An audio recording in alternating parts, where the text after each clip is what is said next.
ઘટના એવી બની છે કે અહીંયા સર્વજ્ઞાતિના લગ્ન હતા, સમૂહ લગ્ન. એમાં અમે પણ લગ્ન કરવા આવ્યા હતા. અમારી પાસે 30,000 રૂપિયા લીધા છે અને અહીંયા આયોજકો આવ્યા નથી. અમને કહે છે કે 6:30 આવી જજો, 6:30 ની માથે 1 મિનિટ થશે તો તમને એન્ટ્રી નહીં મળે. પણ અહીંયા તો 10 વાગી ગયા છે, કાંઈ કોઈ પણ આયોજકો આવ્યા નથી. બરાબર. અને અમે ખાલી એક જ માંગ રાખીને બેઠા છીએ, અમારે 1 રૂપિયો નથી જોતો. પૈસા તમે તમારે ખાવા હોય ખાઈ જાવ, જે કરો કરી જાવ, અમને અમારી ઇજ્જત આપી દો.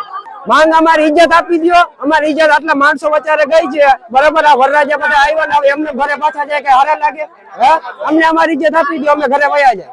રમેશ લીંબાણી બિલખાથી હું આવું છું. જાન લઈને અમે લોકો આવ્યા છીએ. અહીંયા કોઈ જાતની વ્યવસ્થા નથી જમણવાર, નથી આયોજકો કોઈ.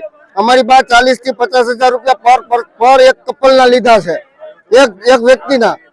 બરોબર છે. અહીંયા કોઈ પાણીની વ્યવસ્થા નથી, ચાની વ્યવસ્થા નથી. આ લોકો બધા ફ્રોડ કરીને ભાગી ગયા છે અહીંથી.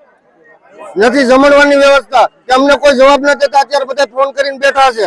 લગભગ આ નહીં હોય તો 1.5 કરોડનું કૌભાંડ કર્યું છે આ લોકોએ. બધા પાસે પૈસા ઉઘરાવી લીધા.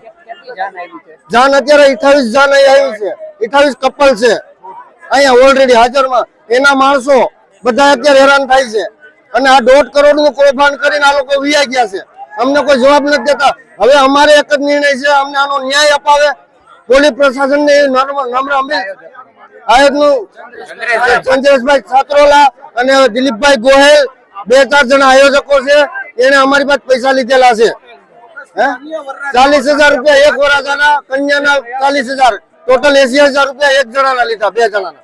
અમને એવું કીધું હતું તમને તો કરિયાવર તો એટલો ફરી નહીં શકતા ને આમ ખટારો ભરાઈ જાય. 218 વસ્તુ હતી ને બદલે એકેય વસ્તુ અમને કરિયાવરનું ભાઈ અમારું મહત્વ નથી. અમારે મહત્વ છે છોકરાઓને છોકરીને 4 ફેરા ફેરવવાનું. કા અમને અમારા પૈસા પાછા આપી દો અને કા અમને અમારા